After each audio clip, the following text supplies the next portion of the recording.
اكتشف معنى جديد للانتعاش. مع تيتو، احترافية تضمن لك الراحة. تيتو لأنظمة التكييف المتطورة، اختيارك الأول للمستقبل.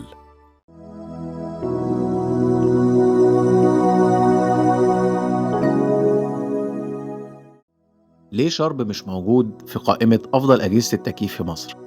وهل أنا ظلمت الشرب؟ السلام عليكم ورحمة الله وبركاته، أهلا وسهلا بيكم في قناة تيتو للتكييف. بعد ما نزلت سلسلة أفضل أجهزة التكييف في مصر، لقيت سؤال اتكرر كتير جدا من عملاء كتير: فين شرب؟ هو إزاي شرب مش موجود في القائمة؟ والحقيقة السؤال ده مهم جدا ولازم أرد عليه بمنتهى المهنية. أول حاجة لازم أوضحها: عدم وجود شرب في قائمتي ما يعنيش إطلاقا إنه جهاز سيء. بالعكس، شرب واحد من أقدم الأجهزة ومن أقدم الأسماء في سوق التكييف في مصر، وعنده تاريخ طويل، وفي أجهزة اشتغلت مع عملاء سنين كتير بدون مشاكل كبيرة. لكن لازم نفرق بين حاجتين: الجهاز المحترم وأفضل اختيار تشتريه دلوقتي، وده فرق كبير طبعا. أنا لما عملت بالترتيب ما اعتمدتش على اسم الشركة ولا شهرتها، اعتمدت على معايير فنية واضحة، منها طبعا كفاءة استهلاك الكهرباء، أداء التبريد في الحر الشديد، تكنولوجيا الانفرتر، مستوى الضوضاء، جودة الخامات، سهولة الصيانة، توافر قطع الغيار، وخدمة ما بعد البيع.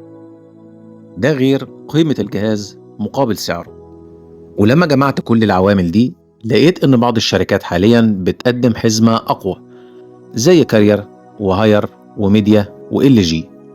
الشركات دي استثمرت بشكل كبير في تطوير تكنولوجيا الانفرتر وتحسين كفاءة الطاقة وإضافة تقنيات ذكية مع الحفاظ على أداء قوي. طيب هل شرب وحش؟ الإجابة ببساطة لا. شرب مازال جهاز يعتمد عليه، خصوصا لو لقيته بسعر منافس أو لو عندك مركز خدمة قوي في منطقتك. لكن في نفس الوقت لازم نعترف إن المنافسة اتغيرت. النهاردة العميل مش بيدور على جهاز يبرده بس، هو بيدور على أقل استهلاك كهرباء، أعلى كفاءة، تشغيل هادي، وتقنيات حديثة، قيمة أعلى مقابل كل جنيه بيدفعه. وده اللي خلاني أدي أفضلية لبعض الشركات في الترتيب. وبرضه لازم أقول نقطة مهمة جدا: إن مفيش جهاز كامل، كل شركة لها مميزات ولها نقاط ممكن تتحسن. والفن المحترف لازم يحكم بالأرقام والخبرة العملية، مش بالعاطفة أو باسم الماركة. ولو سألتني هل ممكن شرب يرجع ينافس بقوة، الإجابة طبعا هتكون أكيد، لو قدم موديلات أحدث بمواصفات أقوى وسعر منافس هيدخل القائمة بكل تأكيد. لأن أنا ما بجاملش شركة ولا بحارب شركة تانية، أنا بحكم على المنتج الموجود في السوق وقت تصوير الفيديو. وفي النهاية، لو أنت عندك تكييف شرب وشغال معك كويس، مبروك عليك، ومفيش أي سبب يخليك تقلق أو تغيره. لكن لو هتشتري جهاز جديد، لازم تقارن بين كل الخيارات المتاحة قبل ما تدفع أي فلوس. دلوقتي بقى عايز أعرف رأيكم: لو هتشتري تكييف جديد، هتختار شرب ولا هتختار شركة تانية؟